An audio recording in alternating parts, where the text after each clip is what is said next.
All right. You know, dealing with these. I mean, I'm going to say it just like it is. Dealing with these white folk. All right.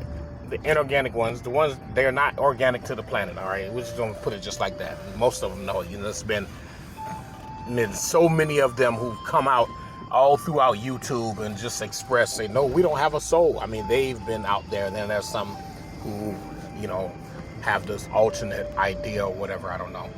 But when you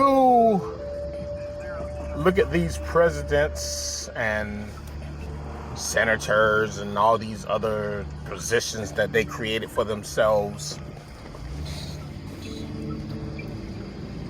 they claim that every position is based upon a royal bloodline.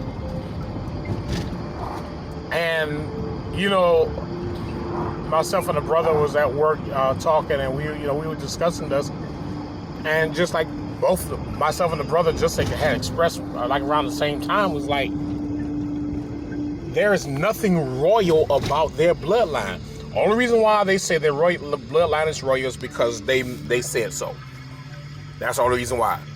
That's the only reason why their bloodline is supposed to be royal, because they said so. When in reality, they know the true royal beings.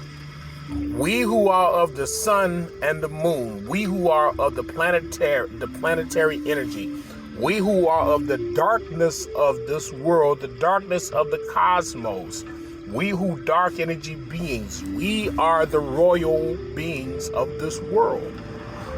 And they know this. All right? So how many cosmic laws have they literally just broken every time they kill one of us and they cheer on it, all of us that they eat or whatever? So you got to understand that these beings use certain words of choice to trick us into thinking that they are royal. That Queen Elizabeth and her son Prince Harry and Prince this and Prince that, there's nothing royal about them. There was never anything royal about them. You got to understand that these so-called white people, they come from a long bloodline of beggars, peasants, slaves. And even when Zeus had first created them, the image that you see of them now is not the image that he created, that first created. They were like a slithering like type of beings who spoke this fucked up broken language, but Zeus taught them other languages and he created them to worship him. They began to multiply more than he could understood. You know, they began to multiply. They multiplied themselves like crazy. All right. But, you know, and soon thereafter, after they began to war against him, he killed some of them off, you know, he abandoned them, you know, and that's what the word repent means, you know, saying we repent is like pretty much like you abandon, you know, and saying, you know, he abandoned them.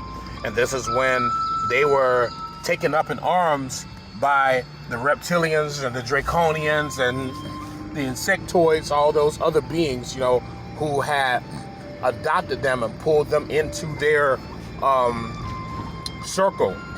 Therefore, the draconians and the reptilians and all began to seed within their systems, or whatever how you want to say it. And that's when they began to, you know, create these pale beings who could not take the sunlight, you know, they couldn't even take the moonlight. The moonlight will burn them. The sunlight will literally fry them. And to this day right now, there are many of their children who cannot even go nowhere near the sunlight. The sunlight is deadly to them. Some of them can't even go near the moonlight. The moonlight is deadly. Sometimes they have to go out when the day is completely cloudy for them to go outside and enjoy the outside. Some of them can't even breathe in this air. They have to have a certain type of apparatus put on their face so that they can breathe what we breathe now. So you got to understand there's nothing royal about them at all. But they want us to think that they are the most powerful beings ever to walk this planet. Well, they know who we are. All right? And if they, and there's so many of our own who have literally denied our